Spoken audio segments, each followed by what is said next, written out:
बच्चों, मैं Sanju Sharma marigold world school से आज की हिंदी ऑनलाइन क्लास में फिर एक बार पुनः स्वागत, वेलकम।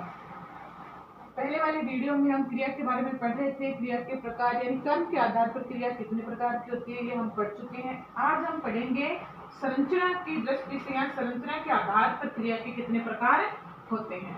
तो संरचना के आधार पर क्रिया के 4 प्रकार होते हैं। पहला है संयुक्त क्रिया, दूसरा नाम धातु क्रिया, तीसरा होता है प्रेरणार्थक क्रिया और चौथी होती है पूर्वकालिक क्रिया। आज हम इन चारों के बारे में पढ़ेंगे कि क्या क्या होता है इसके अंतर्गत।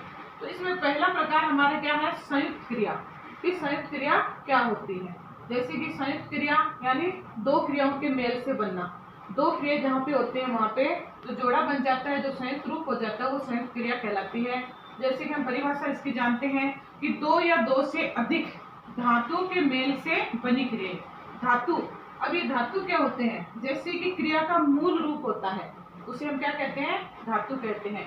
तो जब उसमें 2 या 2 से अधिक धातु हो जाते हैं या 2 से 2 या अधिक मूल क्रिया होती है वो कहलाती है संयुक्त क्रिया। यानी मेल या जोड़ से जो क्रिया बनती है वो संयुक्त क्रिया कहलाती है।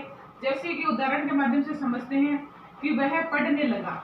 अब इसमें देखिए वह आपका क्या है, यहाँ पे कर्ता का काम कर रहा है, पढ़ने क्रिया है आपकी, और दूसरी क्रिया क्या है आपकी, लगा, ये भी क्रिया है। अब ऊपर हमारी परिभाषा क्या बता रही थी कि 2 या 2 से अधिक धातुओं के मेल से, तो वो क्या कहलाती है, हमारी संयुक्त क्रिया कहलाती है। तो इसमें देखिए पहली क्रिया और दूसरी क्रिया, ये दोनों क्रियाएं मिलकर संयुक्त क्रिया का निर्माण कर रही है। उसी प्रकार से दूसरा एग्जाम्पल देखिए, मैं पढ़ता हूँ। इसमें मैं आपका कर्ता है, पढ़ता आपकी पहली क्रिया और हूँ आपकी दूसरी क्रिया। उस प्रकार से 2 क्रियाओं का मेल यहाँ पर संयुक्त क्रिया को बता रहा है। इस प्रकार की जो क्रियाएं होती है वो कहलाती है संयुक्त क्रिया कहलाती है। अब संयुक्त क्रियाओं के भी हमारे क्या होते हैं, क्या उनके भी ज्यादा प्रयोग होते हैं, उनके भी 2 प्रकार होते हैं। कि संयुक्त क्रिया के 2 प्रकार, इसमें पहला हमारा है मुख्य क्रिया और दूसरा होता है हमारा रंजक क्रिया। ये हमारी संयुक्त क्रिया के प्रकार, इसके बारे में हमें आगे पढ़ाई करते हैं। संयुक्त क्रिया के 2 भेद कौन से होते हैं उनके बारे में। तो संयुक्त क्रिया का पहला भेद होता है मुख्य क्रिया, यानी मेन वर्ब क्या होते हैं। जैसे वाक्य में मुख्य क्रिया भी होती है, सहायक क्रिया भी होती है, रंजक क्रिया भी होती है। तो इनमें इसका क्या महत्व है, तो मुख्य क्रिया यानी वाक्य को मुख्य अर्थ देने वाली, यानी वाक्य में जो सबसे महत्वपूर्ण होती है कि उस क्रिया के बिना वाक्य अधूरा रहता है। जैसे हमने पहले पढ़ा था कि वाक्य में क्या होता है, कर्ता होता है, क्रिया होती है और एक कर्म होता है। तीनों में से एक भी नहीं होता है तो क्या होता है, वाक्य अधूरा रहता है। तो वाक्य में अगर मुख्य क्रिया नहीं होगी तो वाक्य क्या लगेगा, हमें अधूरा लगेगा, कोई उसका वाक्य का कोई अर्थ नहीं निकलेगा। तो मुख्य अर्थ देने वाली क्रिया क्या कहलाती है, मुख्य क्रिया कहलाती है। अब है दूसरा है रंजक क्रिया। कि रंजक क्रिया क्या होती है, तो ये क्रिया क्या होती है, ये मुख्य क्रिया के प्रभाव में वृद्धि करती है। यानी मुख्य क्रिया होती है उसको आगे बढ़ाती है। कि ये क्रियाएं मुख्य क्रिया के प्रभाव में वृद्धि करती है। ये क्रिया मुख्य क्रिया के पश्चात आती है। पश्चात का मतलब बाद में आती है, यानी पहले मुख्य क्रिया आती है फिर उसी मुख्य क्रिया के प्रभाव को आगे बढ़ाती है ये रंजक क्रियाएं। वाक्य में इनका अपना अर्थ नहीं रहता, यानी अर्थ किसका रहेगा, मुख्य क्रिया का। और जो मुख्य क्रिया उसको आगे बढ़ाने का कार्य कौन करती है, रंजक क्रिया। तो आपको ये ध्यान में रखना है कि संयुक्त क्रिया के 2 प्रकार होते हैं, मुख्य क्रिया और दूसरा होता है रंजक क्रिया। तो मुख्य अर्थ देती है मुख्य क्रिया और रंजक क्रिया उसके प्रभाव को आगे बढ़ाती है और हमेशा उसके बाद में आती है। जैसे कि हम एक उदाहरण के माध्यम में समझते हैं कि इनका अपना कोई रंजक क्रिया का वाक्य में अपना कोई महत्व नहीं होता, इनका कोई रोल नहीं होता, इसलिए फिर उस क्रिया को आगे बढ़ाने का काम करती है जो मुख्य क्रिया होती है। तो उदाहरण के माध्यम से हम समझते हैं, जैसे कि मैंने काम कर लिया। अब आपको कोई यहाँ पे पूछता है कि यहाँ पे मुख्य क्रिया आपकी क्या है, तो मैंने काम, ये काम तो आपका हो गया कर, मैंने यहाँ पे है कर्ता। अब ये कर क्रिया है यहाँ पे, ये मुख्य क्रिया का काम कर रही है, मुख्य क्रिया हो गई ये। और लिया क्रिया क्या है, इस क्रिया को आगे बढ़ा रही है, ये आपकी हो गई यहाँ पे रंजक क्रिया। यानी मैंने आगे आपको समझाया है कि मुख्य क्रिया क्या है, कर, और जो लिया है वो रंजक क्रिया है जो उस कर क्रिया को आगे बढ़ा रही है, इसके प्रभाव में वृद्धि कर रही है, इसको बढ़ा रही है। अब दूसरे एग्जाम्पल में देखिए, अध्यापिका ने कविता पढ़ा दी।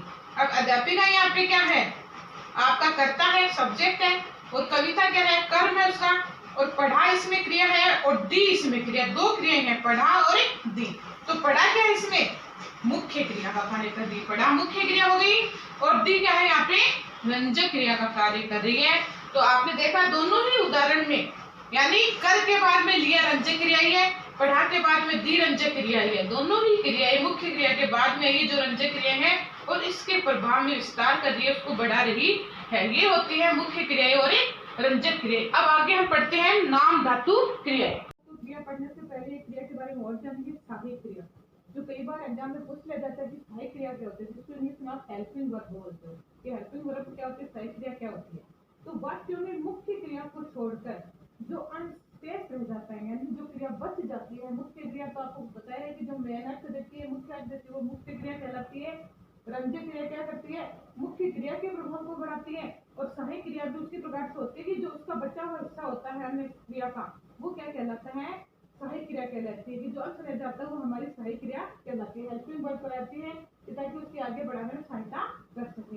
जैसे कि हम एक उदाहरण के माध्यम से आपको बताते हैं कि रमेश ने चुनाव जीत लिया। अब रमेश यहाँ पे क्या है, आपका कर्ता है। रमेश क्या है, यहाँ पे कर्ता है, चुनाव आपका कर्म हो गया। अब यहाँ पे दो क्रिया आपके काम कर रही है, जीत और लिया। अब पहले मुख्य क्रिया क्या है आपकी, जीतना। अब ये जीतना क्रिया यहाँ पे क्या काम कर रही है, मुख्य क्रिया का। अब ये क्रिया क्या कर रही है, यहाँ पे सहायक क्रिया का काम कर रही है। ये क्रिया यहाँ पे सहायक क्रिया का काम कर रही है और ये मुख्य क्रिया कर रही है। ये आपका कर्ता हो गया, ये आपका कर्म हो गया। तो बाकी जो शेष अंश रह जाता है, मुख्य क्रिया के बाद क्या बचा, ये अंश रहा आपका, ये क्या कह रही है, आपको सहायक क्रिया का कार्य कर रही है। उसी प्रकार से दूसरा एग्जाम्पल है, चोर भाग गया। चोर यहाँ पे क्या है, सब्जेक्ट है, यानी कर्ता है। भाग क्या है, यहाँ पे मुख्य क्रिया है, यानी मुख्य क्रिया का काम कर रही है वाक्य के अंदर, चोर भाग। अब ये गया क्रिया क्या है, इसको आगे भी बढ़ा रही है, यानी रंजक क्रिया का भी कार्य कर रही है और आपकी सहायक क्रिया का भी कार्य कर रही है। यानी भाग गया, ये जो मुख्य क्रिया है, इसके बाद में कौन सा अंश शेष रहा आपका, गया अंश शेष रहा, गया बचा, ये आगे सहायक क्रिया का कार्य कर रही है। जैसे इसे अब ऐसे भी समझ सकते हैं, मुख्य क्रिया और सहायक क्रिया, यानी जीत और भाग यहाँ पर मुख्य क्रिया का कार्य कर रही थी और सहायक क्रिया का कार्य कर रही थी, लिया और गया। ये होती है हमारी सहायक क्रिया। कई बार आपको पूछ भी लिया जाता है और ध्यान में भी रखना चाहिए कि रंजक क्रिया और सहायक क्रिया में क्या अंतर होता है। रंजक और सहायक क्रिया लगभग एक ही होती है, वो भी वाक्य को आगे बढ़ाती है, यानी मुख्य क्रिया के प्रभाव को आगे बढ़ाती है, और ये क्या करते हैं, जो बाकी बचा हुआ हिस्सा होता है वो अपना क्रिया में सहयोग देती है। तो ये होती है हमारी सहायक क्रिया। अब हम पढ़ेंगे कि नाम धातु क्रिया क्या होती है। नाम धातु क्रिया क्या होती है, जैसे नाम से आपको लग रहा है नाम धातु क्रिया, यानी जिसको नाम मिला हो। तो क्रिया को छोड़कर अन्य शब्दों में, यानी वाक्य में अगर हम क्रिया को छोड़ देते हैं और अन्य शब्दों में प्रत्यय जोड़ने पर, प्रत्यय क्या होते हैं कि किसी भी शब्द में उसके आगे एक नया शब्द लगाने से जो नया शब्द बनता है, नए शब्द का निर्माण होता है, वो क्या कहलाता है, प्रत्यय कहलाता है। जोड़ने से जो धातुएं बनती है उन्हें हम नाम धातु क्रिया कहते हैं। अब यहाँ पे ये आपको जाने, क्रिया को छोड़कर अन्य शब्द क्या होते हैं वाक्य में। तो अन्य शब्द जैसे संज्ञा शब्द, सर्वनाम शब्द, विशेषण शब्द और एक क्रिया शब्द, ये अन्य शब्द होते हैं वाक्य के अंतर्गत। इन शब्दों में क्या जोड़ना है आपको, सिर्फ धातु जोड़नी है, यानी कोई धातु जो है क्रिया का जो मूल रूप है वो जोड़ना है धातु, और उससे जो नया शब्द बनेगा वो क्या कहलाएगा, हमारा नाम धातु क्रिया कहलाएगा। तो ये होती है हमारी नाम धातु क्रिया। जैसे हम समझते हैं कि अलग अलग शब्दों में कौन कौन से शब्द हैं जिनमें जोड़कर हम नई क्रिया बना सकते हैं। जैसे मान लो हमने सबसे पहले संज्ञा से बनानी है, तो संज्ञा शब्द है, जैसे हमारा संज्ञा शब्द है बात, तो नाम धातु है, जोड़ा इसमें बता, बता नई नाम धातु शब्द जुड़ गया। अब इसमें क्या हो गया, इसकी नई क्रिया क्या बन गई, बताना, यानी संज्ञा शब्द था हमारा बात, फिर बता नाम धातु बन गया, फिर नाम धातु क्रिया हमने बतानी है, तो हमें क्या बताना है, बताना, इसमें ये हमारी नई क्रिया बन गई नाम धातु क्रिया जिसे हम कहते हैं। अब मान लो आपको सर्वनाम से बनानी है, सर्वनाम शब्द है आपका अपना, अपना क्या है हमारा एक सर्वनाम शब्द है। अब इसका नाम धातु क्या बनेगा, यानी पहले क्या होगा, इसमें धातु जोड़ने पर क्या बना, फिर ये अपना ही बना इसमें जोड़ने पर, और अब इसकी नाम धातु क्रिया क्या बनेगी, यानी हमने एक शब्द जोड़ दिया इसमें पन, तो क्या हो गया, नाम धातु क्रिया बन गई अपना पन। अब विशेषण से, विशेषण है किसी की विशेषता बताइए, जैसे नरम शब्द है, ये नरम शब्द विशेषण है, फिर इससे नाम धातु क्या बना, नरम, और अब इससे नाम धातु क्रिया क्या बन गई कि नरमाना, यानी उसका स्वभाव है बहुत ही, यानी नरमा जाता है, थोड़े से आप में पिघल जाता है। अब क्रिया से अगर आपको बनाना है तो क्रिया क्या है हमारी, क्रिया शब्द है थप थप, कई बार बोलते हैं ना हम कि थप थप, जिसपे चोट मारते उसको बोलते हैं। फिर नाम धातु शब्द भी इसका क्या होगा? थप थप। अब इसको नाम धातु क्रिया बनाना तो कैसे बनाएंगे? थप थपाना, यानी उसने थप थपाया, इसको सहलाया। इस प्रकार की बहुत सारी क्रियाएं होती है। तो ये हमारी अलग अलग शब्दों से बनी है, जिनमें हमने प्रत्यय जोड़कर बनाया है, संज्ञा से, सर्वनाम से, विशेषण से और क्रिया से। तो ये होती है नाम धातु क्रियाएं। अब हम आगे पढ़ेंगे प्रेरणार्थक क्रिया क्या होती है। संरचना की दृष्टि से तीसरा प्रकार है प्रेरणार्थक क्रिया। प्रेरणा यानी किसी को मोटिवेट करना कार्य के लिए, किसी को आगे बढ़ाना के कार्य कैसे करना है। आप नाम से हम समझ रहे हैं कि प्रेरणा देना। तो क्या होती है प्रेरणार्थक क्रिया? यानी हमेशा 10th क्लास में 2 नंबर का एक क्वेश्चन पूछा जाता है कि इस क्रिया के बारे में, या लगभग ये क्वेश्चन आता है। तो जिस क्रिया से ये जान पड़े कि कर्ता स्वयं, यानी जो करता है वाक्य के अंतर्गत वो कार्य नहीं कर रहा है, यानी स्वयं कार्य नहीं करता है, क्या करता है वो? किसी दूसरे को उस कार्य करने की प्रेरणा देता है, यानी किसी दूसरे को मोटिवेट करता है कि आपको ये कार्य करना है। वो स्वयं कार्य नहीं करता है, या किसी अन्य को उसी कार्य को से करवाता है। या तो उसको प्रेरणा देते हैं कि आपको ये कार्य करना है, या किसी अन्य से वो कार्य करवाता है। इसको हम क्या कहते हैं? प्रेरणार्थक क्रिया, यानी मोटिवेट करना। अब जैसे कि हम समझते हैं उदाहरण से कि मालिक नौकर से काम करवाता है। अब आपको दिखेगा कि इसमें 2 कर्ता दिखाई दे रहे हैं, मालिक और नौकर। तो ये पहला कर्ता कौन है? मालिक है। ये क्या कर रहा है? इस नौकर को प्रेरणा दे रहा, प्रेरित कर रहा है। तो ये तो हो गया आपका प्रेरक कर्ता, यानी जो प्रेरित कर रहा है, और ये हो गया प्रेरित। ये इसको कार्य करवाने के लिए प्रेरित कर रहा है, ये प्रेरक कर्ता, और ये प्रेरित करता। ये इससे प्रेरणा ले रहा है मालिक से कि मालिक नौकर से काम करवाता है। काम आपका क्या हुआ? कर्म, यहाँ पे करवाना, यहाँ पे क्रिया है। तो जो भी कार्य करवाने का सारा काम है ये मालिक करवा रहा है, किससे? नौकर से। तो ये पहला कर्ता, ये दूसरा कर्ता। तो पहला कर्ता दूसरे कर्ता को प्रेरित कर रहा है, मोटिवेट कर रहा है, काम करने की प्रेरणा दे रहा है। जैसे कि दूसरा एग्जाम्पल है, जमींदार ने हलवाओं से, हलवाओं मतलब जो हल जोतते हैं उनको बोलते हैं, और जमींदार जो खेत का मालिक है वो क्या कर रहा है? हलवाओं से खेत को जुतवाया है। यानी जो खेत जोतने का कार्य जमींदार स्वयं नहीं कर रहा है, कौन कर रहे हैं? जो खेत में हल चलाने वाले लोग हैं वो कर रहे हैं। तो फर्स्ट करता है, यानी पहला करता, और दूसरा करता ये है, ये इसको प्रेरणा दे रहा है और ये प्रेरित हो रहा है। तो ये हमारी होती है प्रेरणार्थक क्रिया। बहुत ही महत्वपूर्ण प्रश्न आते हैं इससे, हर बार हर एग्जाम में भी पूछे जाते हैं, और 10th क्लास में मोस्ट ऑफ द से क्वेश्चन पूछे जाते हैं। अब हम आगे बढ़ते हैं, पूर्वकालिक क्रियाएं क्या होती है। पूर्वकालिक क्रिया क्या होती है? कि पूर्वकालिक क्रिया की जिस क्रिया का पूरा होना दूसरी क्रिया के पूरे होने से पहले पाए जाते हैं। यानी जब दूसरी क्रिया पूर्ण होने वाली है उससे पहले एक क्रिया कंप्लीट हो जाती है, पूर्ण हो जाती है, तो उसे हम क्या कहते हैं? कि पूर्वकालिक क्रिया। एक से पहले दूसरी क्रिया का पूर्ण होना पूर्वकालिक क्रिया कहलाती है। यानी 2 क्रिया साथ होती है, परंतु पहले क्या करेगा? कर्ता एक क्रिया करेगा, फिर उसके बाद दूसरी क्रिया करेगा, उसे हम पूर्वकालिक क्रिया कहते हैं।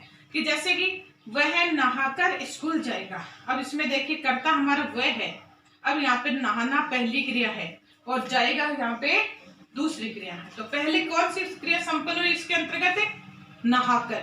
पहले कर्ता नहाएगा, फिर नहाने के बाद स्कूल जाएगा। दूसरी क्रिया क्या होती है? उसके बाद में संपन्न होती है। तो एक क्रिया से पहले दूसरी क्रिया का संपन्न होना क्या कहलाता है? पूर्वकालिक क्रिया कहलाता है। यानी जाएगा क्रिया से पहले हमारी नहाना क्रिया पूर्ण हुई है। उसी प्रकार से देखिए खाना खाकर पढ़ने बैठेगा। अब इसमें देखिए पढ़ने और बैठना 2 क्रियाएं है।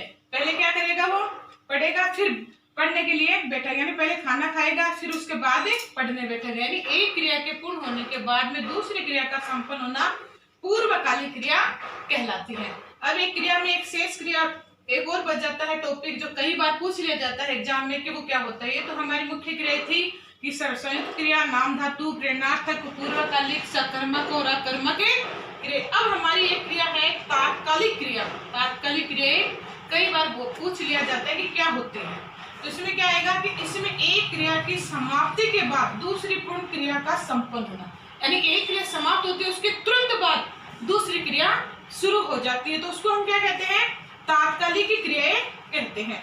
जैसे कि हम उदाहरण के माध्यम से समझेंगे कि उसके वहां पहुंचते ही वह वहां से चला गया। यानी आपके देखिए इसमें 2 वाक्य जुड़ रहे हैं। वो वहां पे पहुंचा, उसके पहुंचने के तुरंत बाद, जैसे वो पहुंचा तुरंत बाद वो लोग वह वहां से चला गया, जो भी वहां पे था। तो एक क्रिया के संपन्न होते ही तुरंत दूसरी क्रिया का होना कहलाता है तात्कालिक क्रिया।